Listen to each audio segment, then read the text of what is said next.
உங்களுக்கு வந்து பிளாக் ஐஸ்னா என்னன்னு தெரியுமா? நிறைய பேர் சொல்லுவாங்களே பிளாக் ஐஸ்னு. பிளாக் ஐஸ்னா ஆக்சுவலி இதுதான் பாருங்க. இந்த கீழே வந்து ஐஸ் இந்த கிறிஸ்டலாக சேஞ்ச் ஆகிடும். இந்த ஃப்ளோரோட அப்படியே ஒட்டியே வச்சாங்க பாருங்க. இதுக்கு பேர் தான் வந்து பிளாக் ஐஸ்ன்னு சொல்லுவாங்க பாருங்க. நடக்கும்போது ரொம்ப கேர்ஃபுல்லாக மெதுவாக தான் நடக்கும். அது மேலே பாருங்க.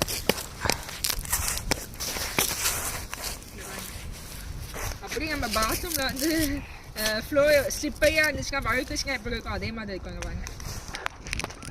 இது ஃபுல்லாக பிளாக் ஐஸ் தான். பிளாக் ஐஸ்ன்றது வந்து அப்படியே நம்ம தரையில் அப்படியே தலையோட வந்து ஐஸ் வந்து அப்படியே தார் போட்டது மாதிரி இருக்கும். அப்படியே கையை காலை வச்சுன்னு வச்சுங்களேன், அப்படியே டப்புன்னு வந்து கீழே விழுந்துருவோம். பைக்கு கார்லாம் வந்து இதில் விழுந்துருவாங்க. அதனால் வந்து இந்த மாதிரி பிளாக் ஐஸ் ஃபார்ம் ஆச்சுன்னா வந்து மோஸ்ட்லி வந்து யாருமே வந்து ட்ரைவ் பண்ண மாட்டாங்க, எதுவுமே நடக்கவும் மாட்டாங்க, ரொம்ப கேர்ஃபுல்லாக இருப்பாங்க.